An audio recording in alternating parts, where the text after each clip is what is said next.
If you work in quality control at a candy factory, you know strict safety regulations come with the job. It's why you partner with Grainger. Grainger helps you find the high-quality and compliant products your business needs to inspect, detect, and help correct issues. And the sweetest part is, everyone gets a product that's as safe to eat as it is delicious. Call 1-800-GRAINGER, click Grainger.com, or just stop by. Grainger, for the ones who get it done.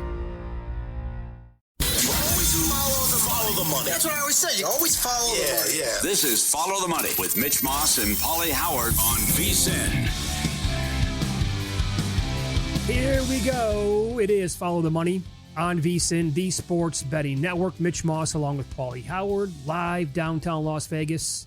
Circa Resort Casino is the spot. Big show coming up over the next 3 hours, including Matt Vasgersian recapping the weekend in Major League Baseball in 30 minutes. Tony Rizzo, ESPN Cleveland. A lot going on in that city in 90 minutes. And later on, Chad Andrus from 104.3 The Fan in Denver. So much going on with the playoffs and also the NFL draft in that city as well. We'll get to the NFL draft itself coming up in about 15 minutes. But, Pauly, so many developments in the NBA and the NHL playoffs from yesterday alone, leading into like tonight's action, but also like later on this week. One of which now confirmed within about the last hour or so. Damian Lillard did, in fact, tear his Achilles. So, I mean, just forget about this year with the series. They're now down 3-1, and it's probably over with when they go play Indiana in Game 5 on the road. This now speaks to what the Bucks are possibly going to do moving forward. And that guy who runs the team at GM recently got extended. And I could argue that in any sport, nobody has screwed it up more than that dude in recent years. So they have no chance to be successful moving forward. They're probably going to have to trade Giannis. I think you're right. Lillard, who's probably out all of next year, is 35 in July and is due $113 million in the next 2 years. Oh. They lose tomorrow. They're 8-point dogs. That would be one playoff series win since 2021. And they are really up against it here, and they're in Suns territory. You know, a lot like Memphis, too, who's not even close and got blown out and swept and said some asinine things after they lost. So I'm with Barkley. I feel bad for the guy. With the blood clot, he comes back, and it turned out to be a disaster in terms of the trade. Now, there was no way of them knowing that you were going to make that trade, and then Portland was going to trade Holiday to the Celtics, right? And how it was going to happen there. But between the moves and stuff hasn't worked out, and Middleton was cooked, and Kuzma's been a disaster, and Doc Rivers with some of his adjustments or lack thereof, although it worked out in Game 3 with Trent. I don't think you're right. They don't have a choice, and they're going to have to move the guy. And I want to see if he asks out, too, and makes it easier, because they're going nowhere fast. The fact that, number one, he's hurt, number two, he's probably out. Your second best player is probably out for a year now. Oh, yeah. So, I mean, again, after a championship run by this team and the Nuggets, still alive, tied 2-2, but how those organizations, and I don't mean to beat a dead horse here, but how they have crippled themselves by the lack of roster construction and what they've done post-championship runs to help them maybe advance to another one and maybe even hoist another trophy. Disastrous in Denver and also Milwaukee. So now, do they have any fight within themselves to pick it up and cover an 8-point spread in Indiana when they play tomorrow night? Well, Doc said they were deflated after the injury. So I don't see why they would respond. Indiana's much better. Oh, yeah, it's not no close. doubt. No doubt. They have depth, and they don't like each other. And the fact that Milwaukee only has a couple guys that can score. So they also have no chance defensively. Indiana can get what they want every single time down the floor, and you see that. And Turner's a good player, and Siakam's underrated, and they have no answer for him. And other than Joker, whose prop is 33.5 now, his point prop, there's just, other than the miracle game from Trent, and an unbelievable performance from Porter, who should have been playing more, there's nothing they can do. And Indiana's probably named their score tomorrow. Why is it that Milwaukee, this is before the Damian Lillard injury yesterday, why is it that they were falling behind so quickly every single game? Yeah, that's alarming. Does it speak to how they're just not that good? The paces are so much better. And does Doc Rivers, is he capable of making any adjustments whatsoever or maybe tinkering with the lineups? Now he has to because his hand has been forced because of the injury here to Lillard. But total disaster. And they have that guy as the head coach to boot. Mm-hmm. And it just could not have gone any worse. Yeah. Yep. By the way, your biggest problem yesterday with the injury was what? 18 minutes to get an update. 18 minutes. Why do we have sideline reporters? What's going on? Great job by the doctors on X to get it right away, too. Grant Hill, that's not an ankle injury. What are you looking at? It's non-contact. I think I saw on X within 3 to 5 minutes multiple doctors. Now, this is much easier to do when you're not there and you're trying to diagnose from the video, but multiple doctors were in conversation saying it's going to be an Achilles tear. Yep. Get in the locker room. Stop with the interviews at the end of the first quarter, which are meaningless, and you don't get anything other than cliches and coach speak. And I don't want to hear about the physicality and the rivalry. Go in there. He's the second best player on the team. Find out exactly what it is. I don't have to. Chris Haynes, who has it right immediately, that's an Achilles. Right. I want nothing to do with the Bucks plus the 8 points. Right. They could wave the white flag in the third quarter when they're down by 20. Who knows? Right. Do you want anything to do with the Lakers laying 5.5 in their next game against the T-Wolves? Yes. I think they can come out and respond. The tough thing with the Lakers now is the lack of depth and now the schedule. If they're going to try to do the impossible here and come back down 3-1, they're going to have to go Wednesday, Friday, Sunday. And they're the Lakers, so they'll be playing Friday night and Sunday afternoon again, likely.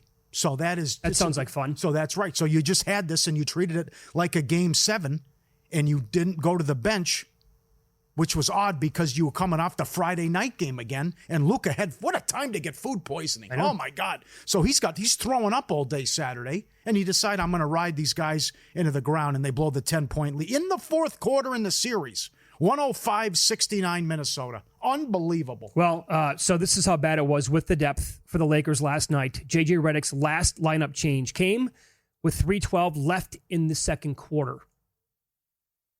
LeBron played the last 37 minutes and 46 seconds of the game, while Luka played the final 33 minutes and 49 seconds. Great tweet there from Alan Horton, who does Wolves Radio. That's all you need to know about the lack of depth that they have. Well, they also, you're up 10. That's the time where you can sit guys, but he doesn't trust these others and the role players. But there's just so many things you could point to and what happened. And get a stop here. The tough call goes against them with the sky cam, what happened. But you can't blow a 10-point lead in the fourth quarter to tie the series up at 2. Now, LeBron made some incredible defensive plays late in that game. However, the final minute, I thought he had like 3 gaffes, including what was the shot when you're up 113 to 111 with just under a minute to play from, 28 feet out. That was so unnecessary to take that shot. Well, you have to give the other team credit sometimes. Number one, this is not a typical first-round matchup. The West is loaded. Denver, L.A., Minnesota, these aren't first-round matchups. These are good teams. And Ant had 43. McDaniels has been great. Naz Reid was awesome. It's just you get all those performances from Luka, Hachimura, LeBron, and Reeves not bad, and you still lose the game. It's just Minnesota's good too. And when Ant goes for 43 and McDaniels and Reid are hitting threes and knocking down shots, Randall's been great too. Yeah, been really good. It's just the thing that comes back, the game one. The no-show for game one is looming large now. Yeah. That's the thing that got him, too. Not ready for the physicality and getting run out in game one. Well, so it's not over. I think they'll win Wednesday, but then they're not going to Minnesota with the short turnaround on a Friday night and winning. Seems unlikely. That, the game one, just, I don't know what that was. Nobody does blowout. And then tied into Luka getting the food poisoning before game 3. What on earth is that? So now this is what happened at the end of the game, obviously. Great tweet from Rob Perez and what had to go again. They got completely screwed, the Lakers did. Absolutely. So they called the timeout because they thought it was their ball and they wanted to advance it to half court. The refs informed the television audience that the Wolves issued their challenge within 30 seconds of the TO. So now it was under review. The challenge was won by Minnesota. Overturned from the out of bounds on Ant to a shooting foul on LeBron. So Ant shoots the free throws, extends the lead to 3. Lakers don't get the timeout back. That's right.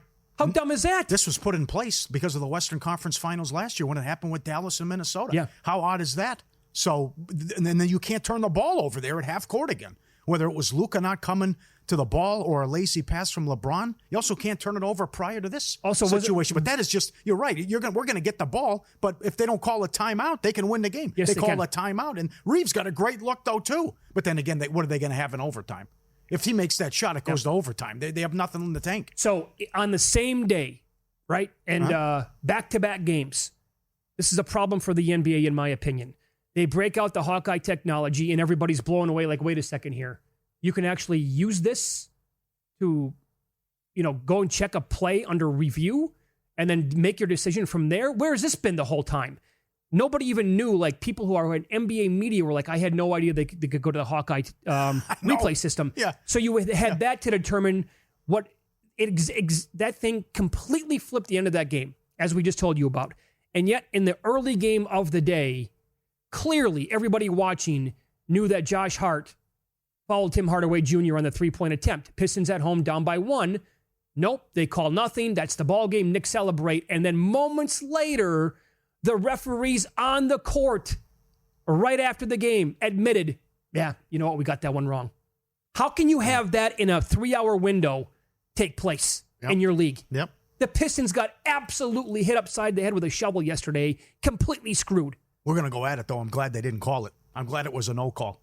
If you're going to let stuff go the entire game, and then you're going to call it there to decide it, was it a foul? Yes. But also Hardaway's jumping into him. That's fine. And people were infuriated for years with the Harden Trae Young business. No, I understand that part. But how do you have the referee come back a couple minutes after the game and say, yeah, we botched it? Yeah, that's where the report throws everyone under the bus with the mistakes, too. You've seen it all playoffs long. How many successful challenges do we have? It's like, what are these guys looking at, right? It's like the Atkinson thing. That's obvious. It's right there. Why do I have to use a stupid challenge? How about Bickerstaff using a challenge 5 minutes into the game on an innocuous play? What are you doing? That's another thing, too. Yeah. But you got to be careful with those. Yeah. Have to be. I know. Oh, they were mad. And it's a completely different series, too. Of course, they could have swept the Knicks. Yeah. And instead, they're down 3-1. All good points. I will counter and say don't blow an 11-point lead in the fourth quarter, though. That's the other thing. I know, tough look for the league. Get the cause right. A horrible look for the league. Yeah, you're right. But they blew the lead. Fantastic day of action, though. It was a great weekend, other than the Heat debacle. NBA playoffs are here. So is the VSiN Killer Sports NBA Playoff Challenge. 15 sharp minds from the world of VSiN and Killer Sports go head-to-head. 38 picks each from the start of the playoffs all the way to the finals. That's a total of 570 picks, all available to VSiN Pro subscribers. They're locked in an hour before the first game each day. Full VSiN Pro access through August 1st. Just $59. VSiN.com/subscribe. Up next, NFL draft recap, rookie numbers. We have very creative Travis Hunter props. We'll go over some landing spots we really like and rookie of the year numbers that look attractive here on VSiN.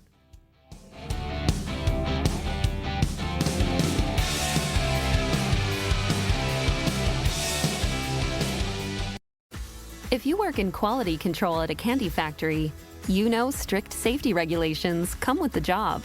It's why you partner with Grainger. Grainger helps you find the high quality and compliant products your business needs to inspect, detect, and help correct issues. And the sweetest part is, everyone gets a product that's as safe to eat as it is delicious. Call 1-800-GRAINGER, click Grainger.com, or just stop by. Grainger, for the ones who get it done.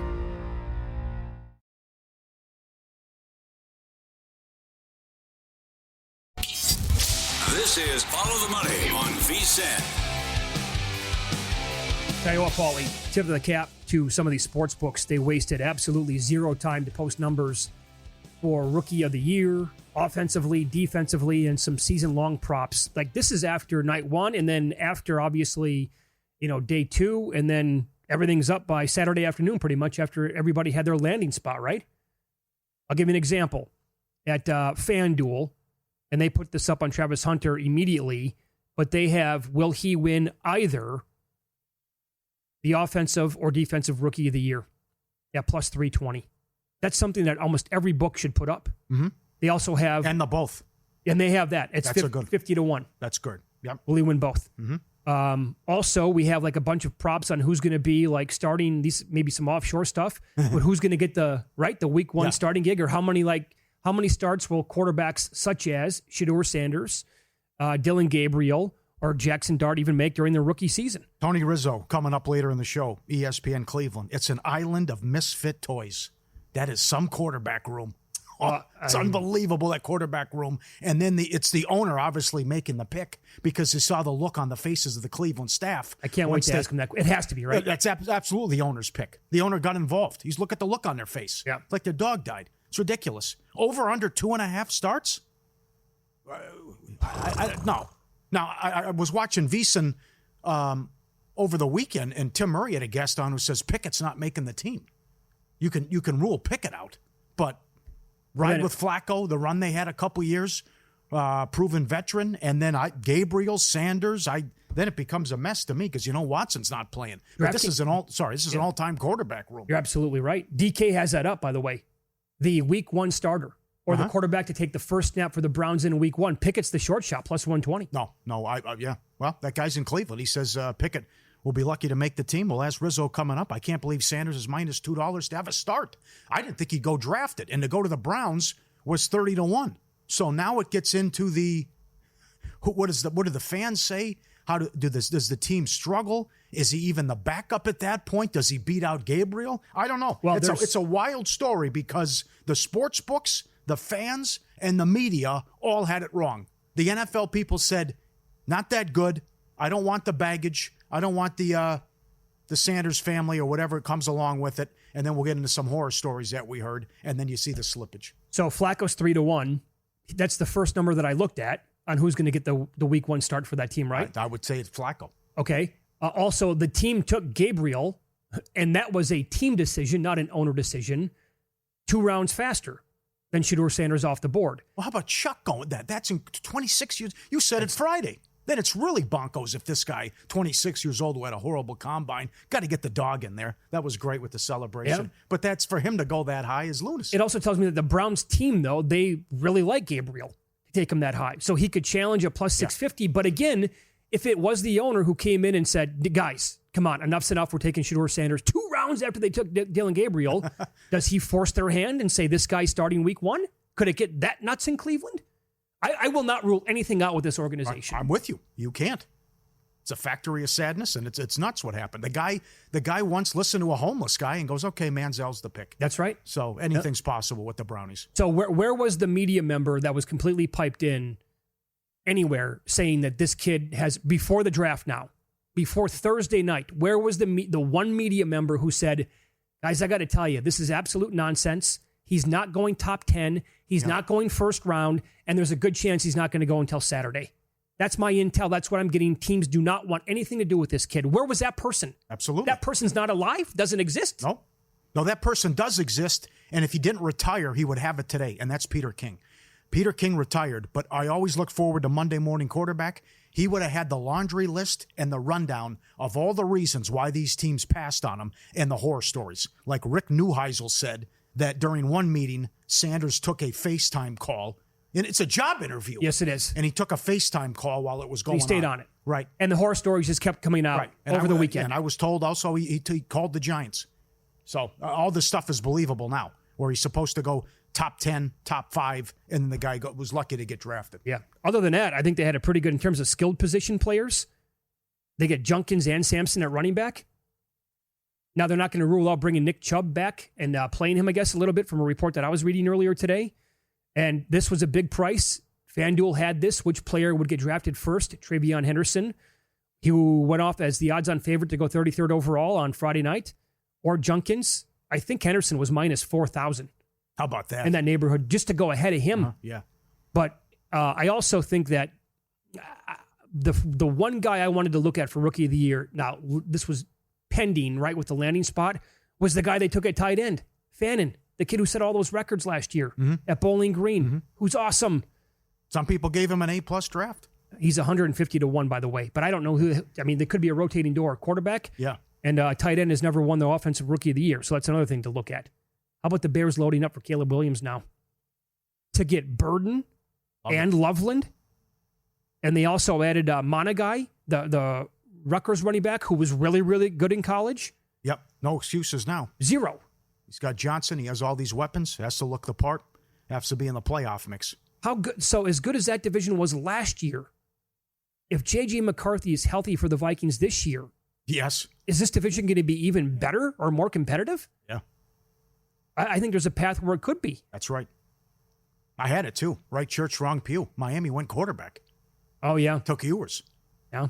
Said at that, I think it was 7th round, whatever it was. It was really late. That was a big ticket too, that cashed. How about Dart? Over under 1.5 starts.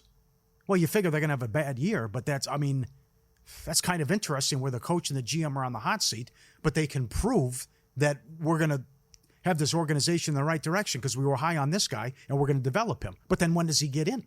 Does Russ struggle? I mean, that's... yes, he will. Okay, so when do you go to him? I would take the over 1.5. I wanted it to be over a half a game, and I'd lay juice because there's no doubt in my mind that he's going to start at least one game this year. At least one. I don't know about multiple. Jackson Dart at some point, barring injury, will start one game for sure in my mind for the Giants. And that would be, I'd lay $2 on that for him to start at least one game. Because Winston is like a $5 dog to be the week one starter. Wilson's like minus $12 to get that start. Mm-hmm. Well, inevitably, like that's not going to go well for Russell Wilson at quarterback sometime during this season. And then they'll go to Winston, and that'll look good for about 3 quarters. And then he'll have 5 INTs in the next 2.5 quarters after that. And they're going to have to say, yeah, we're 2-9. We drafted a rookie and traded up for him in the first round. We got to go to Jackson Dart to see what he has. I love that path. But does he get more than one? I don't know about that. Maybe he does. Maybe he starts the last month of the season. But overall, I got to tell you, I think the Giants had a pretty damn good draft. Mm-hmm. And I mean, Scatterboo is 75-1 to win Rookie of the Year. I don't hate that. I don't either. He's actually 100-1 if you shop around. Okay. Looking at my notes here. Mm-hmm. Other numbers here. How about Will Howard going to the Steelers and Milroe to Seattle? They will have a package for Milroe in Seattle. I think you're right. I think the same thing. And what happens if Aaron Rodgers says, you know what, guys, I changed my mind yet again. I'm not going to come and play for Pittsburgh. Well, that's again why Pittsburgh, it's like every mock had him going 21 with Sanders going to Pittsburgh, and Pittsburgh just time and time again just said, no, we're not taking. No. And let me see here. The Steelers situation, week one starter, Will Howard's 8-1. If Rodgers doesn't sign there, he can absolutely beat out Mason Rudolph. Yeah, that's not bad. But you need 2 things to happen there. Right. And who knows with him, trying to handicap him. I wouldn't be surprised now at this point if it doesn't work out and he retires. Yeah. I'll give you some other landing spots that I really liked. Mm-hmm. Trey Harris, wide receiver to the Chargers. I think that is a great landing spot for him. He's 100-1 at FanDuel to win Rookie of the Year. Everybody's betting R.J. Harvey, who was drafted by the Broncos at running back. He was 50-1. He's now the highest I could find is 35-1 on him. And Caleb Johnson, people are in love with that pick for Pittsburgh, the running back. And I think that he can be a bell cow there immediately. He's 30-1. He's going to be very popular, like in dynasty drafts. And good points at the start of the segment. Where are these NFL people? Where are these sharp minds? What happened? What's the analogy? What's the comparison here? There isn't one. No, I don't think there is either. No. The guy was minus $2 in December to be the number 1 overall pick. He was lucky to get drafted. What happened? Where are the stories other than the Neuheisel thing? This is nuts. How about not that long ago, Colin Cowherd? The Steelers should give up T.J. Watt, Pickens, and 2 number 1s for him. Oh, there's no way that was said. Oh yeah, he did. There's footage of it. You got to be kidding me. There's video. Oh yeah, that's where we were at. That's where we were at with the hype with this guy. And then he was lucky to get drafted. It's incredible. If the owner doesn't come in, maybe he doesn't get drafted. I don't have a comparison either. It's crazy. So you would think Sean Payton did come out and say people are making a mistake and he's going to prove it to you, but whatever. Yeah. Go all in at Circa. The ultimate getaway package, just $400, a 2-night stay at Circa, $100 dining credit, $100 beverage credit, and your very own daybed at Stadium Swim where the party never stops. $400 limited time between May 26th and September 4th. Lock it in now. Take advantage. Your all-in summer package. CircleLasVegas.com. The great Matt Vasgersian, MLB Network up next. I want to get into some of these teams that are leading their divisions as we approach May. Which ones? Some surprises, right? Which ones do you think Matt will be buying? I'll ask him next here on VSiN.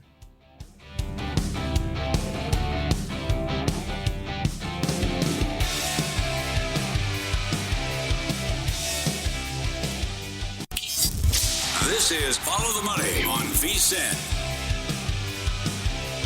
Touch on baseball here, recapping another weekend that was as the great Matt Vasgersian, longtime friend of the show, joins the program now, and he is on the Progressive Guest Line. Matt, good afternoon. Thanks for the time as always. How are you? Hi, guys. Good. Limited schedule today, but no less interesting than if everybody was playing. There's some fun stuff tonight. Okay, so we'll get into that coming up in a second. You were calling the Angels-Twins series over the weekend. I like the Twins a lot on Friday night. It was a terrible schedule spot for the Angels. The players were chirping about it for like 2 days going into it. I don't blame them. I did not know it was going to go that poorly, though, over the weekend. What are we talking about now with how bad this team might be?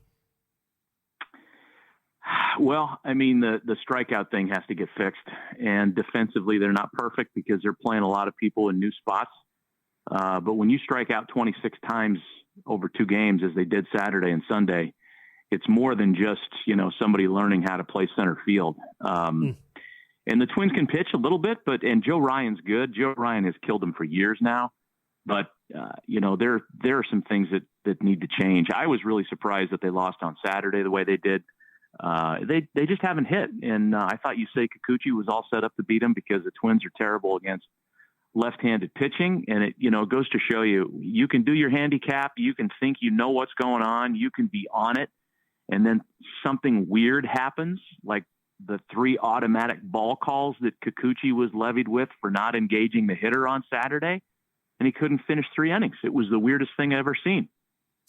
Explain that. Dive into that a little bit more for the audience here who missed it, because that to me sounds like one of the most random sense of nonsense that you're ever going to get, like in a baseball game.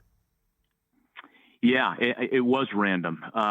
So technically, the hitter is supposed to engage, or the pitcher is supposed to engage the hitter by being with recognition that he's ready and that the hitter's ready by looking in to the catcher, right? You're supposed to engage with your eyes the catcher, umpire, hitter arrangement at home plate. So in other words, you can't be looking at your shoes and then all of a sudden go into your windup and your delivery and throw a pitch because no one's ready for you. 3 times in 2 innings, Kikuchi was called for not visually engaging with the battery. And one of them came in a full count situation that led Rupka to a run. Now, there were other things that went wrong. He started the game by giving up 4 straight singles, so he wasn't sharp that day. But when you're not sharp, and then you've got a rookie umpire behind the plate who's going deep into the obscurities of the rule book, you got no chance. Yeah. It's like the deck is stacked against you. I can't believe that. That's insanity. Well, at least it's not the Colorado Rockies, right? I mean, how bad is this club? And they're on pace to win 26 games and are off to a worse start than the White Sox last year. Yeah, and they're also on a pace to reset the new futility record for strikeouts by a lineup, which is held by, again, the Twins, the 23 Twins. Remember the Bomba Squad? They had the Bomba Squad, then they had the Punch-Out Brigade. That record's only a year plus old, but the Rockies are on pace to break that by almost 100 strikeouts. It's really sad. Yeah, and you know what? I love Buddy Black. He's a terrific baseball guy.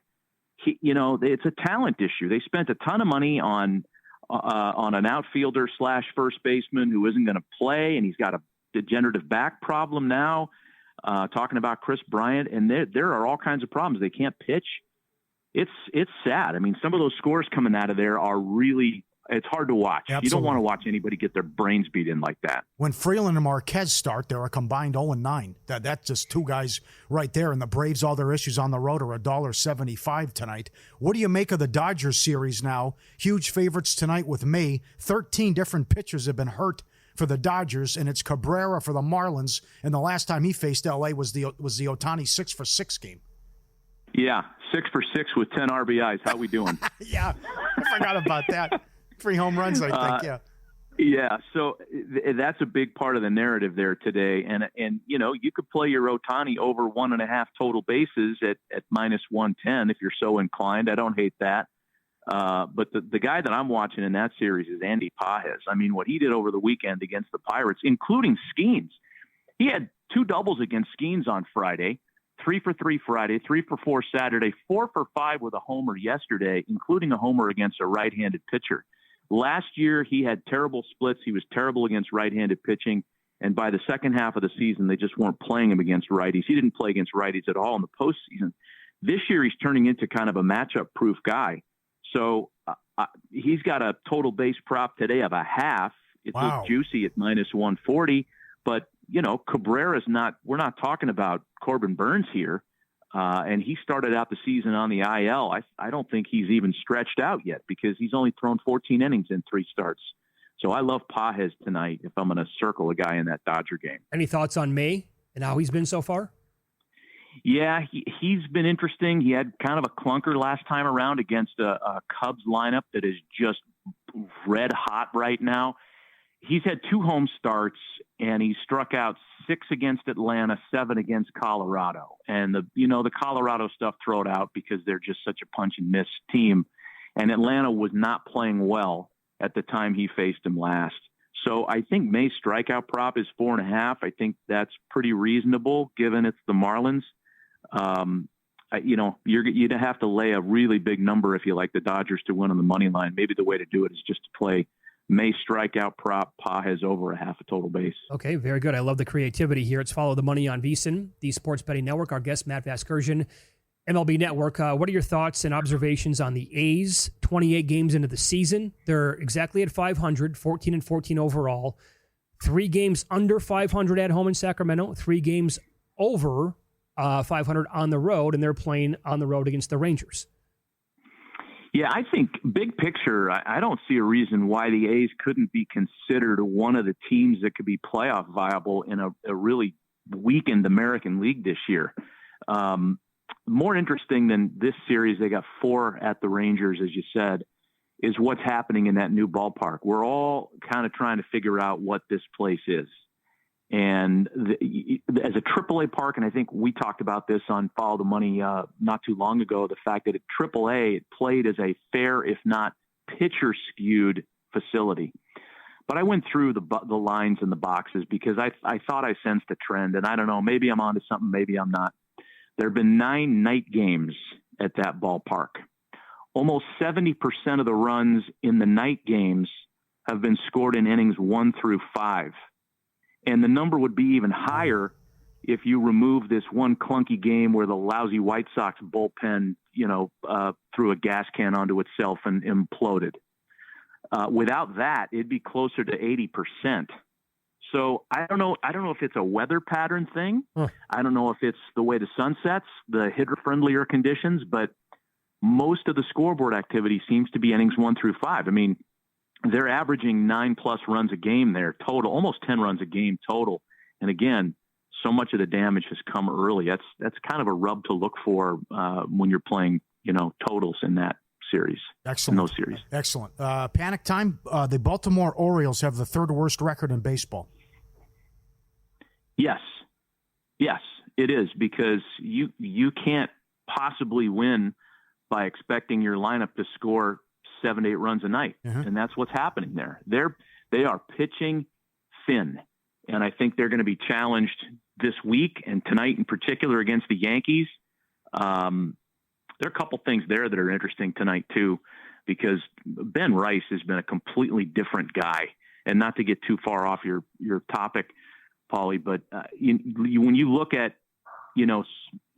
smaller, total base numbers. Like when you play a guy over 1.5, you might think that's an easy thing. You're looking for a double. You're looking for 2 base hits.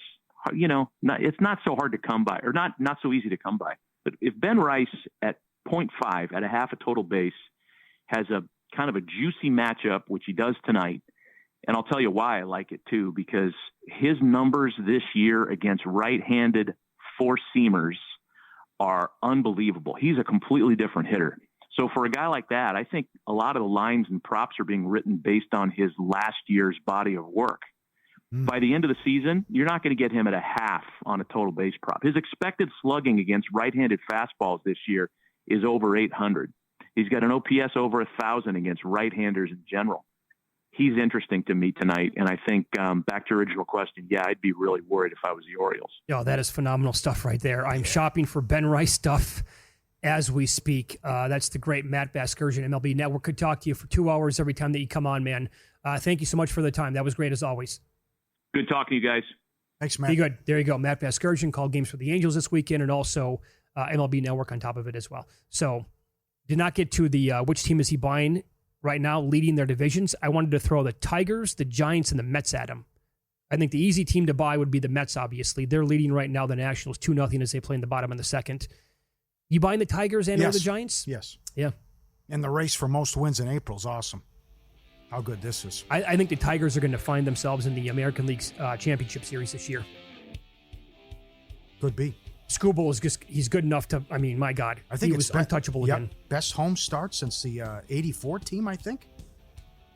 Win, lose next. A 75-1 shot that cashed, and another one was a bad beat. Pauly, details next.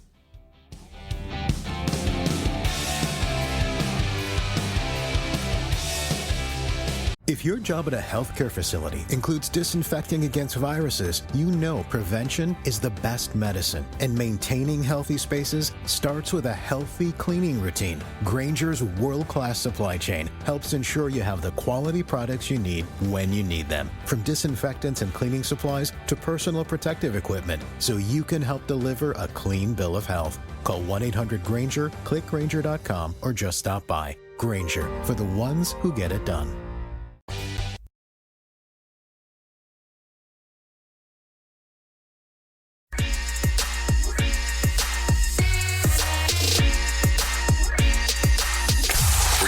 Last night? Wow, winning. Or was it a rough one? Well, they can't all be winners, can they? Loser! You're a loser! Pauly Howard recaps the night in sports betting in Win Some, Lose Some. Incredible weekend with the playoffs and also what happened in another world of sports.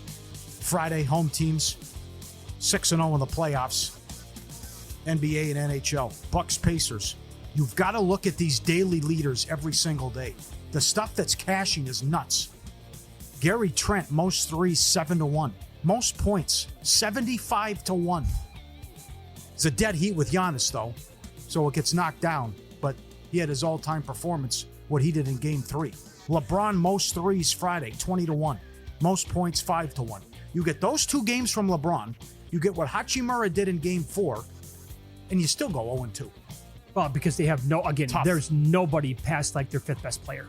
That's tough. And then no size as well. I don't even know why does Jackson Hayes even start? I mean, what's the point? What he played? 4 minutes? Yeah, that's all he played. Magic money line Friday, 2-1. Saturday, here we go.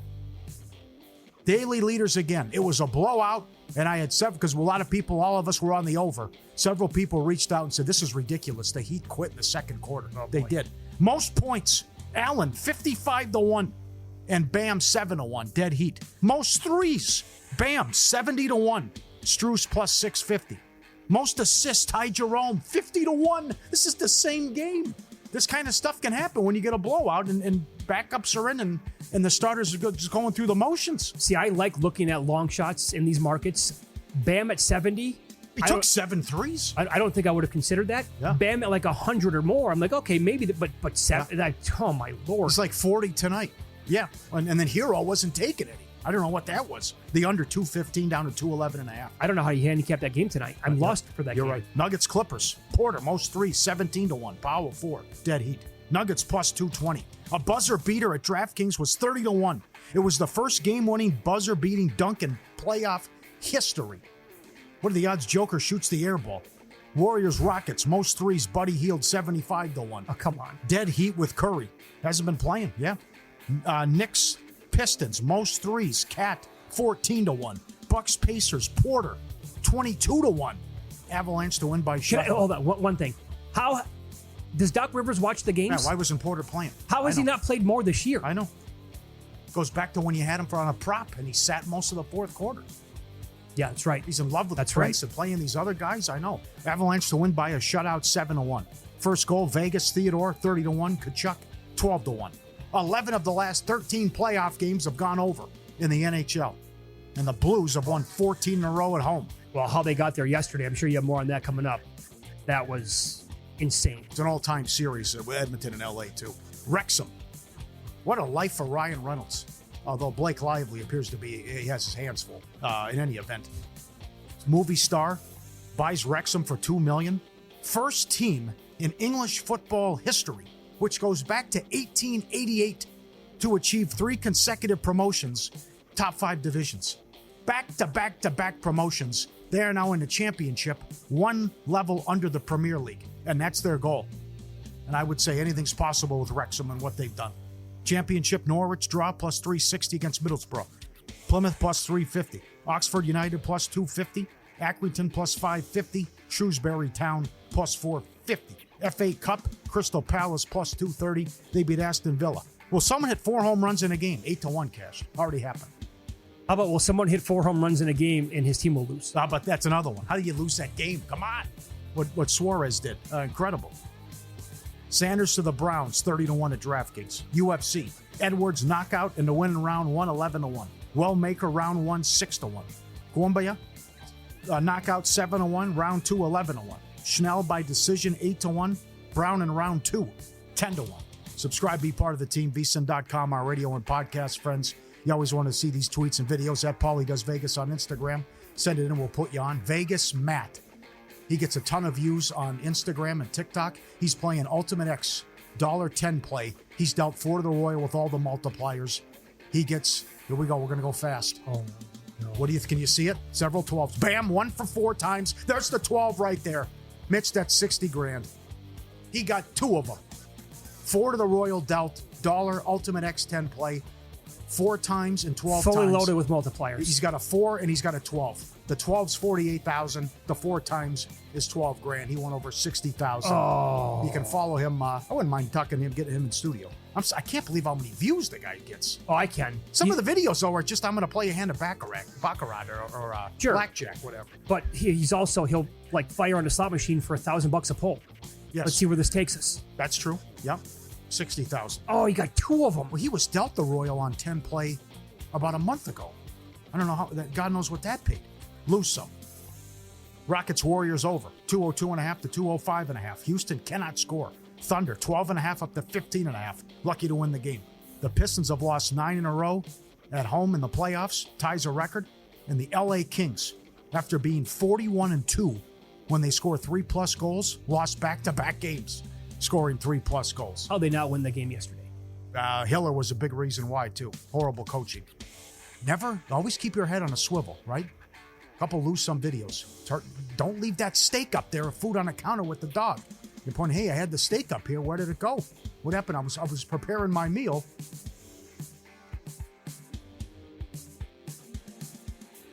Oh, there he is.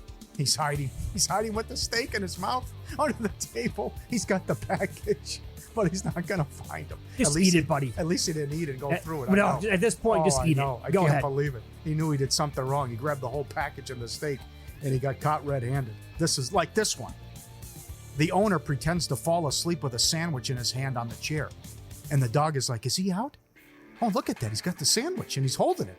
Now he plays dumb, being coy, right? Okay, I'm just going to go for a walk. I know I got a gift here. It's a miracle.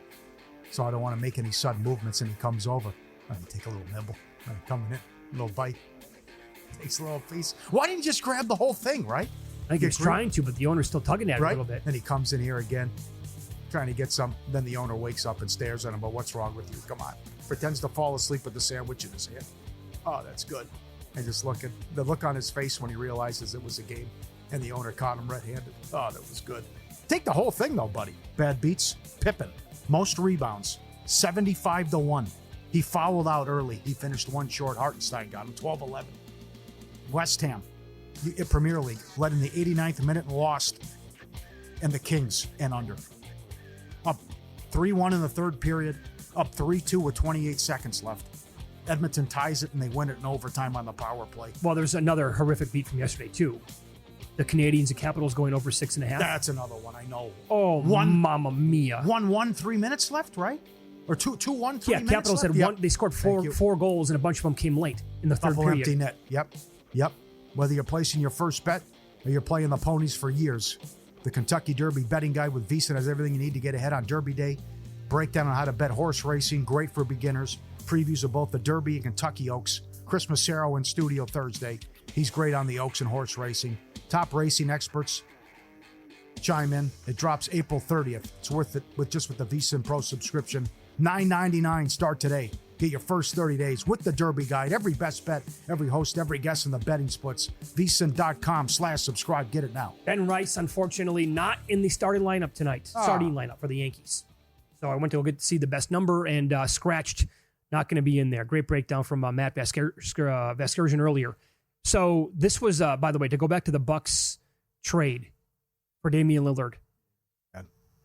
They traded Dame in a 3-team deal that then sent Drew Holiday, DeAndre Ayton, and this Toumani Camara, plus a 2029 first-round Bucks pick and 2 Bucks pick swaps in 2028 and 2030 to Portland. That's the deal. Yeah, it's like Phoenix. You have these bad contracts, so you got injuries, and you got no picks. It's Phoenix part 2.